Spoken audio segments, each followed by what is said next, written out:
Hello friends, welcome to my channel physics facts. आज की जो हमारी वीडियो है उसमें हम उसको कुछ लेक्चर नहीं कह सकते, हम उसको कहेंगे कि एक फन या हमें कुछ और टाइप की नॉलेज के लिए ये वीडियो मैं बनाने जा रहा हूँ। तो हमारे मन में हमेशा, मतलब मेरे मन में भी, आपके मन में भी हमेशा क्वेश्चन आता होगा, is there any God, from where we are, why are we here. Obvious सी बात है, सभी के मन में ये क्वेश्चन आता होगा। आज का जो हमारी वीडियो है, मैं उसमें ये नहीं कहूँगा कि रिलीजन का जो लोग रिलीजन को मानते हैं वो ऐसे छोड़ दो, या वो साइंस को मानते हैं उसको छोड़ दो। अपनी अपनी विश है, जो जिसको मानता है उसको मान सकता है। पर एक बार ये वीडियो जरूर देख लेना, पूरी वीडियो देख लेना। पहले हम इज देयर अ गॉड, ये हम लास्ट में देखेंगे कि इसका आंसर यस है और नो है। पहले हम देखते हैं गॉड के रिलेटेड ये वर्ड है रिलीजन, और एक जो अलग वर्ड है साइंस। ये जो रिलीजन है वो कहता है कि गॉड एग्जिस्टेंस में है, पर हमारी जो साइंस है उसके आंसर है कुछ और है, उनकी एक्सप्लेनेशन कुछ और है। एक बार स्टीफन हॉकिंग हमारे साइंटिस्ट है, जो विद ड्यू रिस्पेक्ट, जो स्टीफन हॉकिंग है, उन्होंने एक बार कहा था God did not create universe. अगले दिन, जब उसके थोड़े दिन बाद क्या हुआ, न्यूज़पेपर वालों ने छाप दिया Hawking God did not create universe. तो उनका क्या मतलब था, उनको कोई ग्रजेस वगैरह नहीं थे गॉड के साथ, कि उनका सिर्फ मेन मोटिव था साइंस है, जो नेचर के जो ओरिजिनल लॉज हैं उनको फाइंड आउट करना। उनका ये नहीं मोटिव था कि गॉड की डिसप्रूव है, प्रूव और प्रूव करे गॉड को कि वो है या नहीं है। उनका मेन मोटिव था कि ये जो है वो कैसे है, हम यहाँ पर क्यों हैं, सब ये कैसे शुरू हुआ। तो आज हम देखेंगे कि अब सारा ये कैसे स्टार्ट हुआ। एक साइंटिस्ट था, साइंटिस्ट नहीं कह, मतलब आम एक बंदा था, आई थिंक स्टैटस, आप इसको जैसे भी प्रोनाउंस करना चाहें आप इसको कर सकते हैं। Around 300 BC। इसको काफी शौक था ऊपर स्टार्स वगैरह देखना, या स्पेस में कुछ इवेंट्स हो रहे हैं। इसको शौक था कि एक्लिप्स वगैरह देखना, स्पेशली मून के। इसने एक्लिप्स को स्टडी किया, तो इसने देखा कि पहले मानते थे कि ये जो अर्थ है वो सेंटर है, उसके अराउंड सारे मूव करते हैं। पर बाद में क्या हुआ, इसने प्रूव किया कि जो मून के एक्लिप्स जो बनते हैं, जो मून की अलग अलग जो शेप बनती है हम देखते हैं, वो अर्थ की शेडो से बनती है। कभी मून अर्थ और सन के बीच में आता है, कभी अर्थ मून और सन के बीच में आती है, जिसको हम एक्लिप्स कहते हैं, सोलर एक्लिप्स और लूनर एक्लिप्स जिसको हम कहते हैं। इसने प्रूव किया था। तो फिर इसने एक और चीज प्रूव की थी कि ये जो अर्थ है वो अराउंड सन रोटेट करती है, रेवोल्यूशन करती है अराउंड सन। पहले मानते थे कि जो अर्थ है वो सेंटर ऑफ द यूनिवर्स है। इसने डिस्प्रूव किया, इसने सही प्रूव किया, पर कई लोगों ने इसकी बात सुनी नहीं, इसको अनदेखा कर दिया कि ऐसे बोले जा रहा है कि ये जो ठीक नहीं। हमें भी पता है नेचर के कुछ लॉज होते हैं जो हम स्टडी करते हैं, जैसे ग्रेविटेशन में, जैसे न्यूटोनियन मैकेनिक्स में हमने स्टडी किए 3 लॉज ऑफ नेचर, जो फोर्स के, जो मोशन के 3 लॉज हैं। वैसे ही काफी लॉज होते हैं नेचर में, जिनको मतलब गॉड भी नहीं उसको लॉज को ब्रेक कर सकता। उसने भी कुछ सोचा होगा, अगर हम मान लेते गॉड क्रिएटेड यूनिवर्स, उसने भी कुछ लॉज को रखकर, कि जैसे आइंस्टाइन कहता है God does not play dice, God ने कोई डाइस नहीं प्ले किया कि जो होगा वो यूनिवर्स बन गया। कुछ लॉज को रखकर, अगर हम मानते हैं कि गॉड क्रिएटेड यूनिवर्स, तो कुछ लॉज को रखकर उसने क्रिएट किया होगा। अगर हम मान लिया, अगर हमने क्रिएट करनी हो यूनिवर्स को, तो हमें कुछ चीजें चाहिए होगी। सपोज हमने बाइक चलाना है, बाइक हमने चलाना है, पहले तो हमें बाइक चाहिए होगा, जो है मास, सब्सटेंस है, जो स्टफ है, हमें मास। हमें बाइक हमने परचेज कर लिया, फिर उसमें पेट्रोल डालेंगे हम, तो उसका मतलब बाइक को एनर्जी मिल रही है, तभी वो चल रहा है। फिर हमें चलाने के लिए कुछ जगह चाहिए होगी, रोड वगैरह, तो उसका मतलब हमें स्पेस चाहिए चलाने के लिए। इजी लैंग्वेज में अगर हमने यूनिवर्स को क्रिएट करना है, पहली चीज हमें मास चाहिए होगी, second thing energy, and third thing is space. जो हमारे पास तीन चीजें होनी चाहिए। ये हम सोचते थे तीन चीजें हमारे पास होनी चाहिए 1905 के पहले, जब एल्बर्ट आइंस्टाइन ने अपना पेपर पब्लिश नहीं किया था। फिर एल्बर्ट आइंस्टाइन ने अपना पेपर जो है उसमें पब्लिश किया, जिसमें लिखा था E is equal to mc²। अगर हो सका तो इस पर भी हम वीडियो बनाएंगे कभी, जो ये रिलेशन कैसे आया, इज इक्वल टू mc²। अभी के लिए हम इसको सिर्फ देखते हैं, E is equal to mc²। इसका मतलब क्या है कि ये जो एनर्जी और मास है, ये दोनों आपस में इंटरकन्वर्टेबल है। मास एनर्जी में चेंज हो सकता है और एनर्जी मास में चेंज हो सकती है। एनर्जी और मास, इसका मतलब हमें ये जो मास है, पहले हमें तीन चीजें चाहिए थी यूनिवर्स को क्रिएट करने के लिए, अभी हमें सिर्फ दो चीजें चाहिए। अगर हमारे पास एनर्जी है तो हम उसको मास में कन्वर्ट कर सकते हैं। हमें सिर्फ दो चीजें चाहिए, एनर्जी और स्पेस। हमने पहले बचपन में भी हमने सुना है कि हमें अगर हम कुछ करेंगे तो हमें रिटर्न में मिलेगा। We can not get something for nothing. हमें कुछ नहीं मिलेगा अगर हम कुछ नहीं करेंगे। इसलिए हमें एनर्जी, जो हमारे पास यूनिवर्स है, जो हमारे पास ये सभी चीजें, अर्थ है, सन है, मून है, हमारे ऑल गैलेक्सीज प्लैनेट्स हैं जो सारे, हमें कुछ मतलब देना पड़ेगा उसको लेने के लिए। इसका मतलब यूनिवर्स में क्या हुआ ऐसा फिर हमने साइंस ने हमें आंसर दे दिया कि जो स्टार्ट था वो एक थ्योरी है,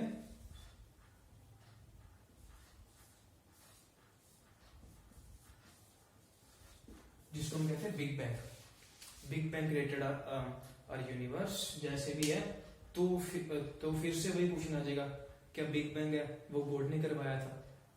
तो पहले हम इसको एक बार साइड में रखते हैं, सिर्फ इसका नाम देख लेते हैं, बिग बैंग। बिग बैंग जो है, ठीक है, एक बार हमने इसको देख लिया बिग बैंग। हमें चाहिए होगा एनर्जी और स्पेस, ठीक है, यूनिवर्स को क्रिएट करने के लिए। एनर्जी हम देख सकते हैं जो हमारे पास है, और जो एनर्जी थोड़ी सी मास में कन्वर्ट होगी, जैसे हमारे प्लैनेट्स और गैलेक्सी वगैरह है। अगर हम इसको एक एग्जांपल लेकर समझते हैं, ये लैंड है, इसमें सारी इतनी, तो इसमें सारी नीचे मिट्टी वगैरह है, सोइल वगैरह है। मैंने इसमें क्या किया, इसमें से जो सारी मिट्टी बाहर निकाल ली, तो इसमें क्या हो गया, एक मैंने होल कर दिया, इसमें क्या है, एम्प्टी स्पेस। तो मैंने ये क्यों किया, क्योंकि मैंने अपना एक नया घर बनाना था। तो मैंने जो यहाँ से मैंने जो यहाँ से मटेरियल जो इकट्ठा किया था, उसका मैंने अपना घर बना लिया। तो यहाँ पर स्पेस है, एम्प्टी स्पेस। तो यहाँ पर क्या है मेरे पास, जो मैं देख सकता हूँ, एक मैं एम्प्टी स्पेस देख सकता हूँ, और एक मैं अपना घर जो अपनी आईज से मैं देख सकता हूँ। दो चीजें मेरे पास, एम्प्टी स्पेस और मेरा घर। इसका मतलब क्या हुआ, अगर हम दोनों को ऐड करें, एक एम्प्टी स्पेस है और एक ये, बोथ एड्स अप टू 0। मतलब जो हमने इसमें चीज निकाली, इसमें हमने बना दी। अगर कोई पॉजिटिव चीज है, पॉजिटिव, अगर हम दोनों को ऐड करें तो हमारे पास 0 आएगा। इसका मतलब बिग बैंग के दौरान कुछ ऐसा हुआ, हमने कुछ नहीं किया, हमें समझ सकते हैं हम ये कि हमें सभी चीज फ्री मिल गई। मतलब कैसे कि एक आपने नाम सुना होगा नेगेटिव एनर्जी। जैसे पॉजिटिव एनर्जी हम देख सकते हैं, हमारे पास जो मास है, जो एनर्जी है, वो सारी हम एनर्जी में कंसीडर कर सकते हैं।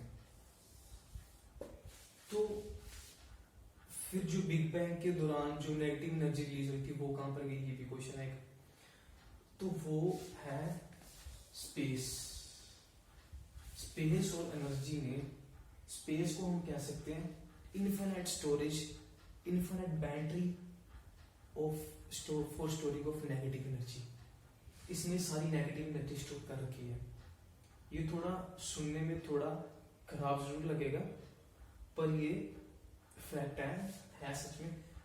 इसमें इसने नेगेटिव एनर्जी स्टोर कर रखी है, और ये जो हम देख सकते हैं एनर्जी मास जो इंटर कन्वर्टेबल है वो पॉजिटिव एनर्जी है सारी। ये हमें समझ में आ गया एक पॉइंट।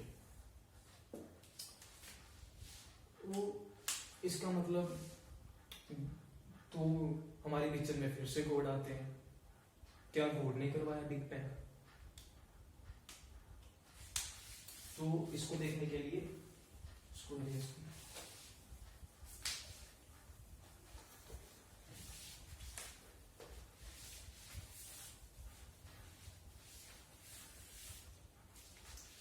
तो इसको हम ये तो समझते हैं कि जो बिग बैंग है, पहले हमारा यूनिवर्स इनफाइनाइट स्मॉल था, एक पॉइंट साइज था, ये पॉइंट साइज था हमारे यूनिवर्स। तो बिग बैंग के दौरान कुछ अगर हम मान लेते हैं, सपोज कर लेते हैं God created us universe, God created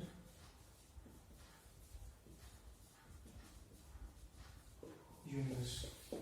हमने इसको मान लिया कि गॉड ने यूनिवर्स को क्रिएट किया है। यस, मतलब गॉड ने इस पॉइंट के साथ कुछ ऐसा किया कि ये जो पॉइंट है वो एक्सपेंड होने लग गया, और हमें सारे यूनिवर्स, हमें अर्थ सन वगैरह सारे मिल गए। मतलब एक जो हमारे पास पार्टिकल है प्रोटॉन, अगर उसकी स्टडी हमें करनी हो, उसकी पोजीशन मोमेंटम हमें फाइंड आउट करना, तो हमें क्वांटम लॉस चाहिए। इसमें क्वांटम मैकेनिक्स का यूज है। तो ये जो हमारा बिग बैंग से पहले हमारे पास एक पॉइंट साइज हमारा जो था, जिससे सारा यूनिवर्स एक्सपेंड हुआ है, ये तो प्रोटॉन से भी स्मॉल था। इस पर भी क्वांटम लॉस अप्लाई हुए। फिर से वही क्वेश्चन आ जाता है कि क्वांटम लॉस गॉड ने बनाए हैं, तो गॉड ने ऐसा क्या किया? इसको समझने के लिए अभी हमें आंसर मिलने वाला है, जो हम इतनी देर से देख रहे हैं। इसको दो वर्ड्स है, दो वर्ड्स में सारा आंसर है। एक तो पहले समझना होगा ब्लैक होल। ब्लैक होल क्या है? ये इतना मासिव है, इसकी ग्रेविटेशनल फील्ड जो है ना, इतनी ज्यादा स्ट्रॉन्ग है इसकी ग्रेविटेशनल फील्ड। इवन जो लाइट 3 लाख किलोमीटर पर सेकेंड, इतनी स्पीड जो है लाइट की, वो भी इससे बचकर नहीं जा सकती। इसकी इतनी ग्रेविटेशनल फील्ड, इसकी जो पुल है इसका, वो इतना ज्यादा स्ट्रॉन्ग है ब्लैक होल का, क्यों? वो बहुत ज्यादा हैवी मास है उसका, मास ज्यादा, फोर्स ज्यादा। इसका मास बहुत ज्यादा हैवी है। फिर क्या हुआ कि ब्लैक होल के अंदर जो भी जाए उसमें क्या होता है? एक वर्ड तो ये वाला है, एक वर्ड है टाइम। ये सबसे इंपॉर्टेंट वर्ड है, की वर्ड है ये आज की वीडियो का, टाइम। अगर टाइम को समझ लिया तो हमें समझ लग जाएगा इस तरह को। टाइम क्या है? मतलब हमें कुछ भी चीज, अगर हमने अपनी असाइनमेंट ही बनानी है, चलो हमें कुछ टाइम चाहिए होगा कुछ करने के लिए, कुछ भी करने के लिए, किसी चीज को बनाना है, कोई हमने मॉडल बनाना है, हमें टाइम चाहिए होगा। हर बंदे को टाइम चाहिए होगा। अगर गॉड ने यूनिवर्स को क्रिएट करना है तो उसको सोचने के लिए क्या, उसको रहने के लिए, उसको एग्जिस्टेंस में होने के लिए टाइम की एग्जिस्टेंस होनी चाहिए। ब्लैक होल में इसकी इतनी ज्यादा इसकी ग्रेविटेशन पुल है, यहाँ पर टाइम एग्जिस्ट ही नहीं करता। ऐसे इमेज दैट हम, जो हमारा एक पॉइंट है जिसमें सारा यूनिवर्स है, पहले एक पॉइंट में अगर हम समझते हैं कि बिग बैंग की थ्योरी से एक पॉइंट से सारा एक्सपैंड हुआ यूनिवर्स, तो एक ये जो पॉइंट है हमारे पास, इस पे टाइम एग्जिस्ट ही नहीं करेगा। जब ये पॉइंट एक्सपैंड होना शुरू हुआ, बिग बैंग थ्योरी हुई जब, तब से टाइम एग्जिस्टेंस में आया। उससे पहले टाइम एग्जिस्टेंस में ही नहीं था। तो गॉड की एग्जिस्टेंस कैसे होगी? किसी चीज को एग्जिस्टेंस में होने के लिए टाइम तो जरूरी होता है। टाइम ही नहीं एग्जिस्टेंस में है, तो गॉड कैसे एग्जिस्टेंस में होगा? अगर स्टीफन हॉकिंग से कोई भी क्वेश्चन पूछता था पहले, is there any god, is there a god, वो पता है क्या कहते थे, वो कहते थे कि ये जो क्वेश्चन है ना, इज देयर अ गॉड, ये नॉनसेंस क्वेश्चन है, इट्स मेक नो सेंस, क्योंकि God created us, God created universe, ये क्वेश्चन ही गलत है। गॉड एग्जिस्टेंस में नहीं है तो गॉड क्रिएट कैसे करेगा यूनिवर्स को, वो खुद ही एग्जिस्टेंस में नहीं है तो वो कैसे क्रिएट करेगा।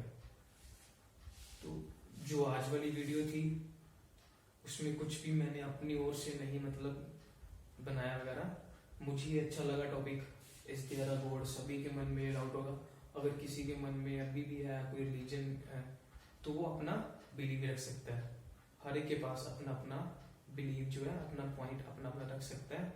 तो इस वीडियो का मतलब ये नहीं है कि मैं किसी को कह रहा हूँ कि इस देयर भी यहाँ पर गॉड नहीं एग्जिस्ट करता है तुम भी ये मानो, हर एक अपना अपना है, ये सिर्फ फन के लिए एक वीडियो है जो मैं आपको अभी दिखाता हूँ। ये वाली बुक से मैंने देखा है इसको, फर्स्ट चैप्टर है इसका, ये मुझे अच्छी लगी, मैंने बुक तो मैंने सोचा कि इस पर एक वीडियो बना दी जाए। फर्स्ट चैप्टर है इसका, is there a god. So thank you for watching this video.